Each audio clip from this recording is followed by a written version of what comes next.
Hi again. We've been talking about health esteem and how it encourages us to own our health journey. Whether we're learning to advocate for ourselves in a healthcare environment, or we're learning these self-care practices that will help us nurture ourselves, our bodies, our minds, our spirits, so that we can provide a positive, supportive, nurturing relationship with our bodies and to allow ourselves to thrive. Health esteem becomes so important. So, I want to talk about 7 ways that we can build our health esteem.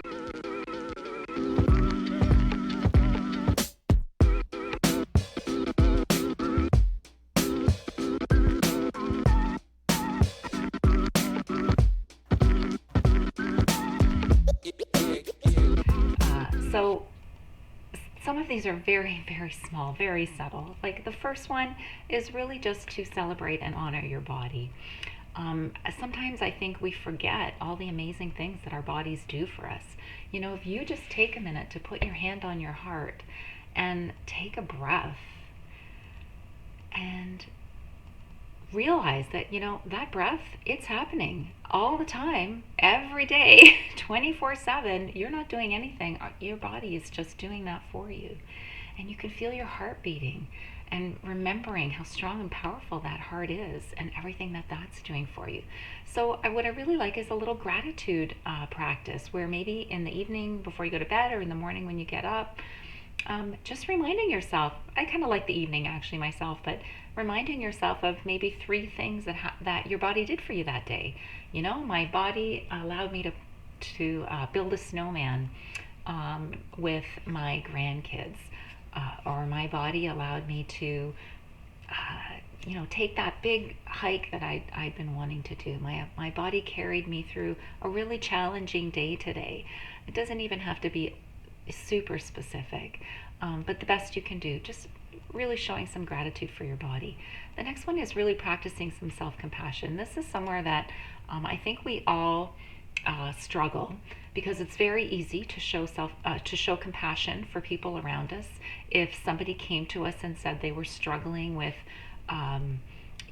changing body image, or wanting to bring more movement into their life, or whatever that is, having, feeling stress, not sleeping, those sorts of things, we wouldn't start criticizing them and tell them they were doing something wrong, and or anything like that. We would be compassionate with them.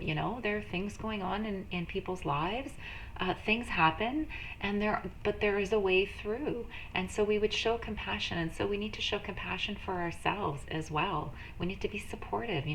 I'm supporting myself to be strong and capable, and learning to work with my body, not against it. These sorts of things, rather than, not shaming, but like condemning, or I don't know what the right word is, but thinking we're bad. We're not.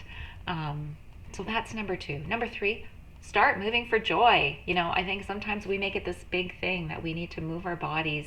We need to have a program in place. We need to, have the equipment. We have to have all these little ducks in a row before we can do anything, and that's not true at all. What we need to do is just do something, just to get moving. So do something that brings you joy. Dance around your kitchen.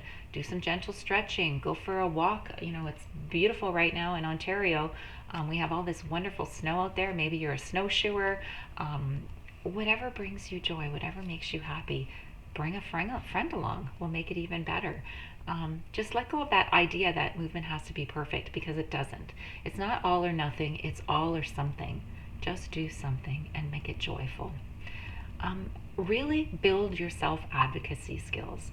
Now, I'm going to just put a link to a blog that I wrote about this, because I think that this is so important. It probably needs its own little, own little area. But really speaking up for ourselves. We're the experts on our own bodies, and we deserve to be heard. We deserve to be listened to. And this isn't always easy, especially when there's somebody with, maybe like authority, right? Where we're thinking, no, they know more than we do. I'm not going to say anything. But really, they need that information from you. and it's their job to listen to you. So really starting to build those advocacy skills. My dad always said, the squeaky wheel gets the grease, and that is so true in healthcare.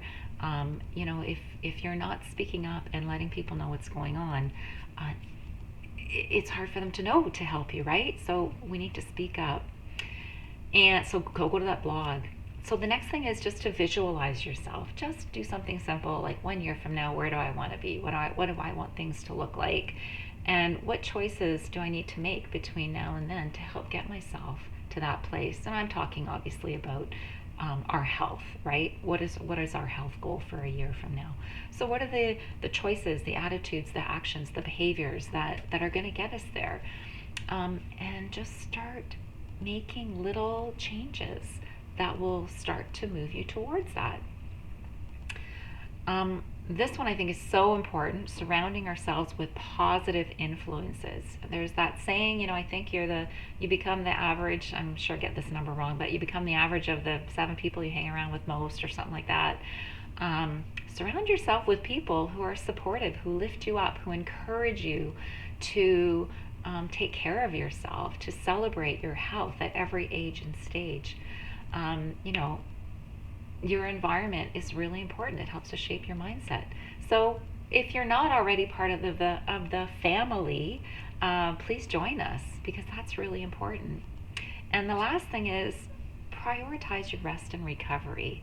We'll have a whole week on sleep as well, and we'll talk about recovery during the movement week. But it's not being lazy.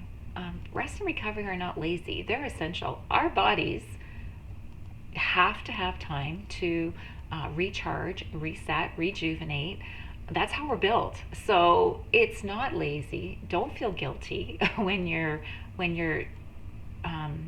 offering that to your body. It's nurturing. It's all about balance, right?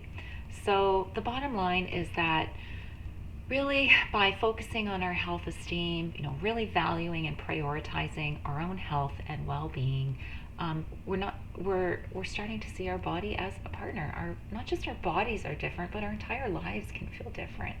And that shift can help you navigate transitions with more ease, with less stress, with more happiness, more confidence. And just, it's such a beautiful gift to give yourself. So I'd love to hear from you in the comment, like if there was one tip in the comments, if there was a tip that resonated with you that you think you might use, please let me know. I'd love to hear it. What's one small step that you think you might take today to help build your health esteem? Thanks for listening.